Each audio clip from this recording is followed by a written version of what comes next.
नमस्कार दोस्तों, मैं हूँ ऋचा सिन्हा, एक बिहारन, और मेरे चैनल पे आप सभी का स्वागत है। तो दोस्तों, कैसे हैं आप सब? ये बताने के लिए जल्दी से मेरे कमेंट बॉक्स में जय माता दी लिख दीजिए। माता रानी आप सभी की सारी मनोकामनाएं पूर्ण करें। दोस्तों, आज हम बात करने वाले हैं हरतालिका तीज व्रत से संबंधित। भाद्रपद मास की शुक्ल पक्ष की तृतीया तिथि को हरतालिका तीज का व्रत किया जाता है और इस व्रत को सुहागन महिलाएं अपने पति की लंबी आयु के लिए करती हैं। साथ ही इस व्रत को करने से स्त्रियों को संपूर्ण सुख सौभाग्य एवं मोक्ष की प्राप्ति होती है।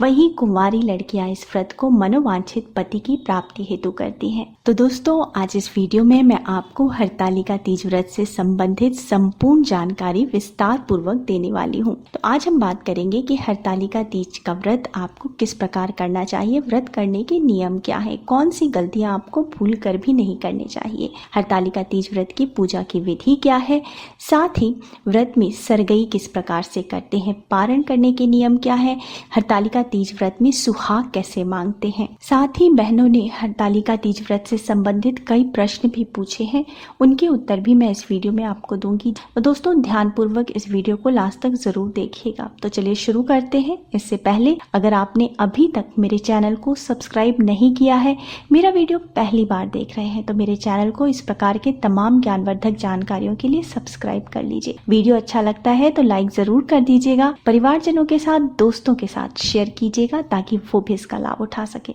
दोस्तों, वैसे तो हरतालिका तीज का व्रत एक दिन का ही होता है, परंतु इसमें नियमों का पालन 3 दिनों तक किया जाता है। हरतालिका तीज व्रत में भगवान शिव और माता पार्वती की पूजा आराधना की जाती है। साथ ही यह व्रत निर्जला किया जाता है। व्रत के एक दिन पहले नहा खा होता है। इस दिन सुबह सवेरे जल्दी उठ के स्नान आदि से निवृत्त हो ले। दोस्तों, इसी दिन सर धो के नहा ले। इस दिन स्नान के पश्चात आप साफ स्वच्छ वस्त्र धारण करें। ब्राइट कलर के लाल, गुलाबी, हरे, नारंगी, पीले इस प्रकार के वस्त्र पहने। साथ ही इस दिन आप नाखून काट लें और पैरों में आलता लगा लें। हाथों में इसी दिन मेहंदी लगा लें। साथ ही जैसे आप रोज पूजा करती हैं उस प्रकार से पूजा करें। भगवान से प्रार्थना करें कि आप ये व्रत करने जा रही हैं, आपका यह व्रत संपूर्ण हो, सफलता पूर्वक पूर्ण हो और आपका इसको शुभ फल प्राप्त हो। साथ ही दोस्तों, इस दिन सात्विक भोजन करें, किसी पे क्रोध ना करें, किसी की चुगली ना करें, झूठ ना बोलें, अपने व्यवहार को, आचरण को सात्विक रखें, ब्रह्मचर्य का पालन करें, मांसाहार का सेवन, नशे के पदार्थ का सेवन बिल्कुल भी ना करें। अब जिस दिन व्रत है उस दिन दोस्तों सुबह में सरगई की जाती है। तो सरगई करने का नियम होता है कि सरगई सूर्योदय से 1 घंटे पहले संपूर्ण कर लेनी होती है। आजकल गर्मियों का दिन है, सूर्योदय 6 बजे तक हो जाता है, अर्थात सरगई आपको 5 बजे से पहले संपूर्ण कर लेनी है। कई जगह सास अपनी बहुओं को सरगई देती है। थाल में कपड़े, नए कपड़े, चूड़ियां, श्रृंगार के सामान, फल, फ्रूट्स, मिठाइयां रख के अपनी बहुओं को देती हैं और बहुएं सास से इस सरगई को लेकर के सास का पैर छू करके आशीर्वाद के साथ ही व्रत प्रारंभ करती हैं। दोस्तों, कई जगहों पे सास द्वारा सरगई देने का नियम नहीं भी है, तो भी आप अपने सास का आशीर्वाद जरूर लें, अपने बड़ों का आशीर्वाद लें और व्रत को प्रारंभ करें। सुबह सरगई में दोस्तों जितना हो सके अगर आप तरल पदार्थ, लिक्विड चीजें खाएंगे तो आपको दिन में भूख प्यास कम लगेगी। पानी खूब पी ले, शरबत पी ले, हेवी चीज़ें ना खाएं, तली हुई चीज़ें ना खाएं, थोड़ा मीठा खाएं, थोड़ा लिक्विड खाएं, खूब पानी पिए। इस प्रकार से व्रत प्रारंभ करें। अब दोस्तों, जिस दिन व्रत है उस दिन भी सुबह सवेरे स्नान करके साफ स्वच्छ वस्त्र धारण करें, ब्राइट कलर के कपड़े पहने। इस दिन चूड़ी बदल लें, बिछिया बदल लें और सुबह में रोज आप जिस प्रकार से भगवान की पूजा करते हैं उस प्रकार से पूजा करें। भगवान शिव और माता पार्वती का ध्यान करें, उन्हें भोग अर्पित करें, धूप दीप दिखाएं और साथ ही हरतालिका तीज व्रत करने का संकल्प लें। हाथों में पुष्प, अक्षत और दक्षिणा लेके भगवान शिव, माता पार्वती का ध्यान करते हुए अपने पति की लंबी आयु की कामना करते हुए हरतालिका तीज व्रत करने का संकल्प लें। इसके पश्चात आरती करें और क्षमा प्रार्थना करें। अब सारे दिन भगवान शिव, माता पार्वती का ध्यान करते रहें, पूजा की तैयारी में व्यतीत करें। दोस्तों, पूजा की तैयारी में जहां आपको पूजा करना है उस स्थान को साफ सुथरा कर ले। वहां पे एक ऐपन बना ले। ऐपन अर्थात रंगोली बनाई जाती है। रंगोली बनाने के लिए चावल के आटे में थोड़ी सी हल्दी मिला करके उसमें पानी डाल के उसका घोल तैयार कर ले और उससे रंगोली बनाए। और वहां पे रंगोली बनाने के पश्चात एक चौकी रखें। चौकी के ऊपर लाल या पीले रंग का कपड़ा बिछाएं। उसके चारों तरफ जो है केले के पत्ते से उसको सजाएं और उसके बाद वहां पर भगवान शिव, माता पार्वती की मूर्ति या प्रतिमा स्थापित करें। साथ ही भगवान श्री गणेश की भी मूर्ति या प्रतिमा स्थापित करें। सारे दिन प्रसाद बनाएं। पूजा की सारी सामग्री इकट्ठा कर ले। प्रसाद अपने अपनी पारिवारिक परंपरा के अनुसार बनाई जाती है, परंतु जो प्रसाद इस पूजा में अति आवश्यक है वो है 5 प्रकार के फल और घर में बनी हुई गुजिया, जो बिहार में जिसे हम पिड़किया भी कहते हैं। तो दोस्तों, 5 प्रकार के फल में इस मौसम में जो भी फल मिल रहा है आप ले सकते हैं। गुजिया तो आप ज़रूर ही लें। साथ ही कई जगह मीठे पापड़ बनाए जाते हैं, पूड़ियाँ बनाई जाती हैं, गुलगुल्ले बनाए जाते हैं। तो इस प्रकार से आपके घर में जो भी प्रसाद रूप में अर्पित किया जाता है वो ले। साथ ही रोज की पूजा में आप जो चीज़ें प्रयोग में लाते हैं, जैसे धूप, दीप, शुद्ध घी, रोड़ी, चंदन, हल्दी, मौली, वो सारी चीज़ें तो आपको लेनी ही है। साथ ही भगवान शिव को अर्पित करने के लिए शमी पत्र, बेल पत्र, धतूरा, जो कि भगवान शिव का प्रिय है, वो इकट्ठा कर ले। साथ ही माता पार्वती को अर्पित करने के लिए सुहाग की पेटी लेनी होती है, जिसमें कम से कम 5 प्रकार के सुहाग की सामग्री रखी जाती है। सुहाग की सामग्री में सिंदूर, बिंदी, चूड़ी, आलता, कंघी, ऐनक, इसके अलावा लोग वस्त्र रखते हैं। आप साड़ी चढ़ाना चाहते हैं साड़ी चढ़ाएं, या फिर आप ब्लाउज का पीस भी चढ़ा सकते हैं। भगवान शिव को आप धोती, अंगूछा, ये सारी चीज़ें वस्त्र रूप में अर्पित करें। अब दोस्तों, यहाँ पे कई लोग जो हैं सारे श्रृंगार की सामग्री 2-2 चढ़ाते हैं, कि एक दान करने के लिए और एक अपने पास जो है प्रयोग में लाने के लिए। दान करने के लिए भी आप अच्छी क्वालिटी की चीज़ें चढ़ाएं, क्योंकि हमेशा अच्छी क्वालिटी की चीज़ ही दान करनी चाहिए। जिसको कि आप खुद भी प्रयोग कर सकते हैं वैसी चीज़ें दान करें। या फिर आप 2-2 नहीं चढ़ा सकते तो कुछ चीज़ें आप उसमें से दान कर दें और कुछ अपने प्रयोग के लिए रखें। साथ ही भगवान को स्नान कराने के लिए आप पंचामृत जरूर तैयार कर ले। पंचामृत गाय के कच्चे दूध में थोड़े से दही, शुद्ध घी, शक्कर और शहद मिला करके तैयार हो जाती। अब दोस्तों, यहाँ पर यह प्रश्न पूछा जाता है कि संपूर्ण पूजा की सामग्री या श्रृंगार की सामग्री नहीं मिल पा रही या गुजिया नहीं बना पा रहे तो क्या करें। अब दोस्तों, भगवान को आप जितना भी श्रद्धा पूर्वक अर्पित करते हैं वही सर्वश्रेष्ठ होता है, परंतु माता पार्वती को श्रृंगार की सामग्री अर्पित करनी होती है। कोशिश करें कि कम से कम 5 प्रकार के श्रृंगार की सामग्री तो अवश्य हो। जितना सामान उपलब्ध है वही माता पार्वती को अर्पित करें।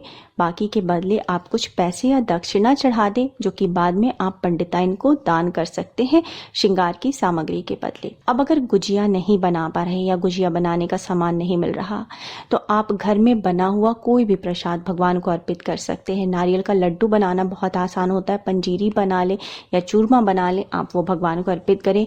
गुड़ ही चढ़ा ले, लेकिन कोशिश करें घर में बनी हुई मिठाई ही भगवान को चढ़ाएं।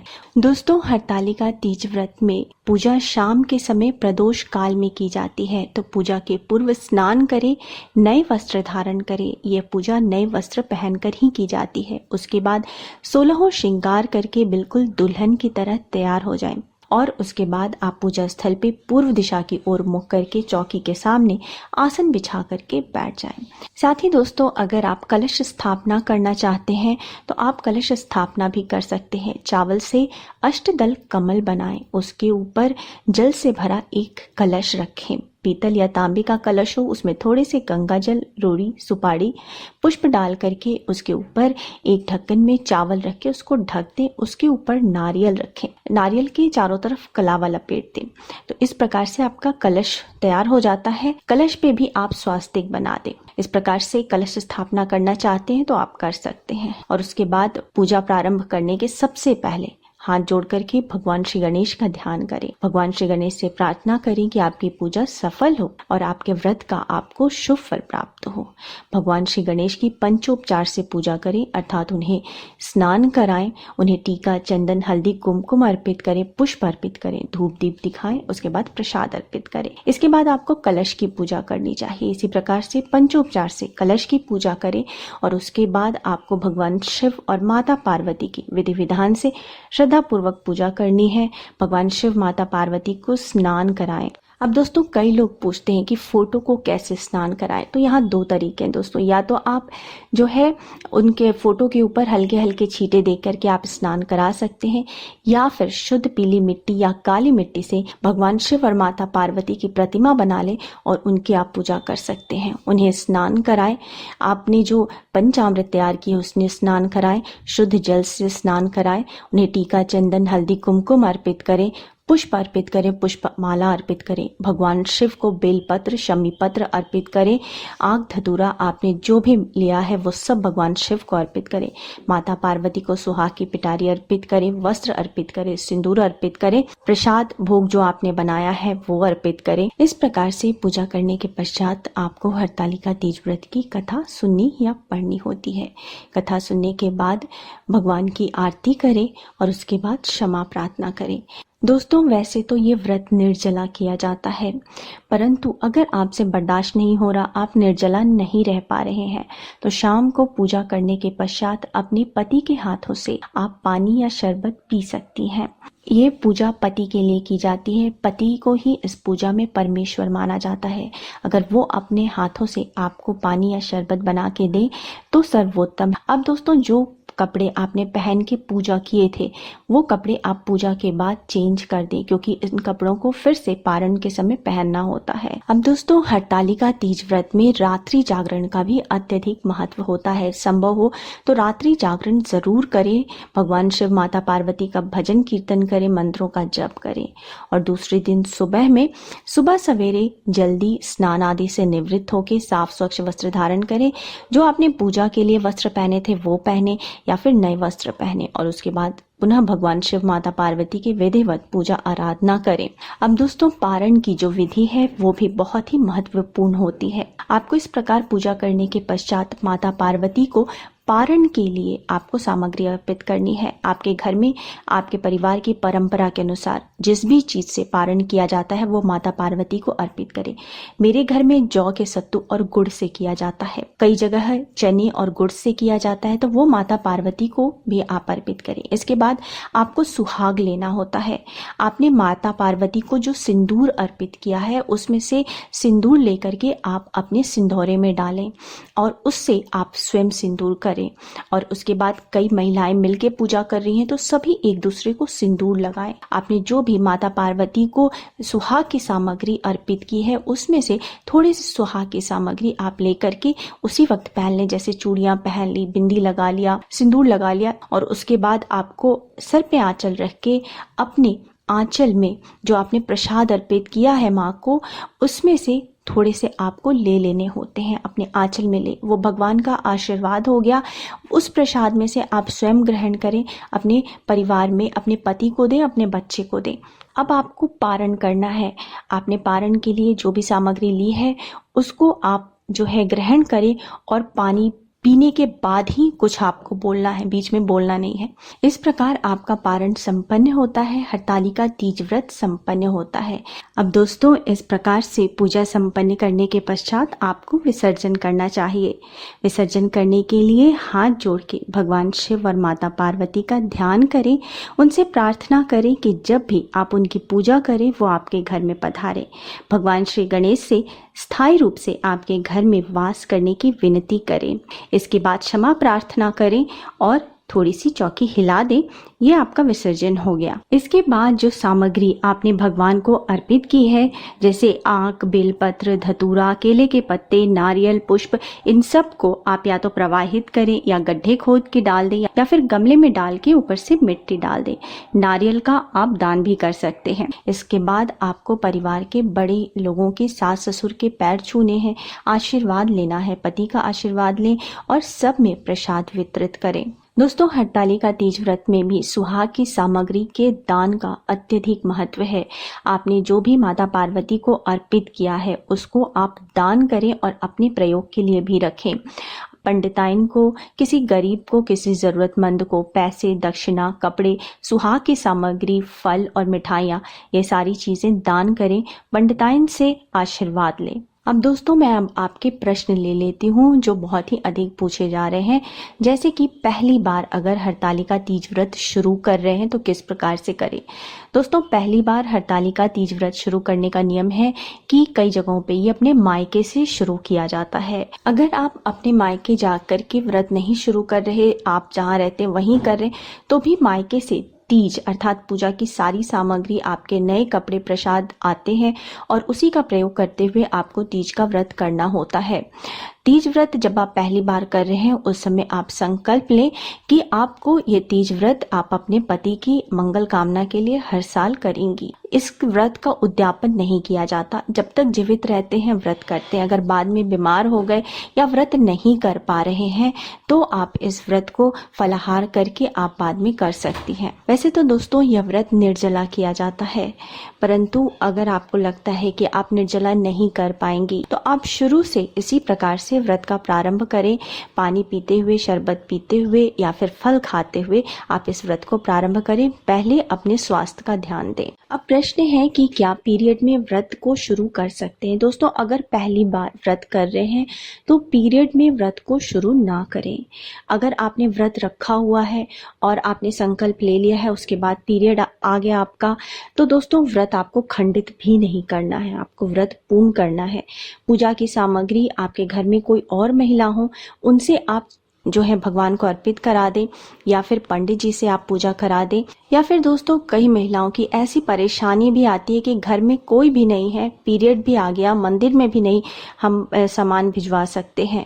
तो दोस्तों, फिर भी अगर आपने संकल्प ले लिया है व्रत का और उसके बाद आप अशुद्ध हो जाती हैं तो आपको व्रत खंडित नहीं करना है, व्रत तो आपको पूर्ण करना है। दोस्तों, वैसे तो अशुद्ध होने पर बिल्कुल भी पूजा करने के लिए मना किया गया है। कोई प्रसाद नहीं बना सकते, पूजा की कोई सामग्री नहीं छू सकते। यहाँ तक हमारे शास्त्रों में अशुद्ध होने पर नए कपड़ों को भी पहनने को मना किया गया है। और आपके घर में आपकी जगह पे पूजा करने वाला दूसरा कोई नहीं है तो मैं कि प्रदोष वाले दिन दोबारा से आप इसी प्रकार से व्रत रखें और उसी दिन आप हरतालिका तीज व्रत की पूजा करें, अपनी सारी परेशानी भगवान से कहें और अपनी मनोकामना कहें। इस प्रकार से आप पूजा कर सकती हैं। उम्मीद है दोस्तों, आपको इस वीडियो में हरतालिका तीज व्रत से संबंधित संपूर्ण जानकारी मिली होगी। अगर फिर भी आपके मन में कोई प्रश्न है तो आप कमेंट बॉक्स में कमेंट करके पूछ सकती हैं। अगर आपको मेरा वीडियो अच्छा लगा है तो वीडियो को लाइक कर दीजिए, परिवारजनों के साथ, दोस्तों के साथ शेयर जरूर कीजिएगा ताकि वो भी इसका लाभ उठा सके। और अगर मेरे वीडियो को पहली बार देख रही हैं, मेरे चैनल पे पहली बार आई हैं, तो इस प्रकार के तमाम ज्ञानवर्धक जानकारियों के लिए मेरे चैनल को सब्सक्राइब कर लीजिए। अब मिलते हैं अगले वीडियो में, तब तक स्वस्थ रहिए, सुरक्षित रहिए और अपना बहुत बहुत ध्यान रखिए। जय माता दी।